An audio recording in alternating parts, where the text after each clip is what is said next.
Welcome back to বাচ্চা মেয়ে lifestyle. সবাইকে স্বাগত। তো বন্ধুরা, সবাই কেমন আছো? পৌষ মাসের শেষ হতে চললো, তো আমাদের এখানে আজকে পিঠে পার্বণ। অন্যান্য দিকে কালকেও আছে, পরশু দিনও আছে, তো আমাদের এখানে আজকে তো গোবরের পুতুল বানাতে হয়। পিঠে করার আগে একটা বামনি ধরার নিয়ম আছে, আমাদের দিকেও আছে সেটা। তো আমি এখন গোবরের পুতুল বানাবো। সব কিছু তো তোমাদের সাথে শেয়ার করলাম। কিছু কিছু জিনিস আমি কী নিয়ে আসবো না নিয়ে আসবো, তো যেগুলো নিয়ে এসেছি অথবা নিয়ে আসবো সেগুলো সবটাই তোমাদেরকে দেখাবো। চলো তাহলে এখন যাওয়া যাক। তো দেখো, আমি সর্ষে খেতে চলে গেছি। এখান থেকে আমার কিছুটা দুব্ব ঘাস আর সর্ষের ফুল লাগবে, যেগুলো আমি এখান থেকে নেবো। আরও অনেক কিছুই লাগবে, সেগুলো তোমাদের সাথে সবটাই শেয়ার করবো। আমি নিয়ে এসেছি কিছু কিছু জিনিস, দেখে নিও তোমরা। তো আমি এখন নিয়ে এসেছি যেগুলো, সেগুলো তোমাদের সাথে দেখাবো। চলো।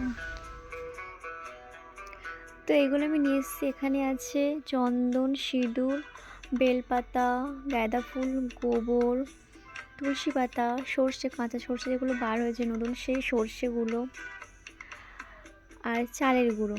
এইগুলোই সবগুলোই লাগবে গোবরের পুতুল বানানোর জন্য। তো দেখো আমি কীভাবে বানিয়ে নিয়েছিলাম, এইভাবে বানিয়ে নিচ্ছিলাম আমি পুতুলগুলো। প্রথমে এইভাবে বানিয়ে নেওয়ার পরে তারপরে আবার নতুন করে সাজাতে হবে ভালো করে। তো দেখো, তার মধ্যেই আমি একটু রাস্তায় গিয়ে নাটক শুরু করেছিলাম। আমার মা ক্যামেরা ধরে দিয়েছিল এটা। তো দেখো এইভাবে বানিয়ে নিয়েছিলাম। তারপরে মা আর বড় মা মিলে দুজনে রেডি করে নিয়েছিল।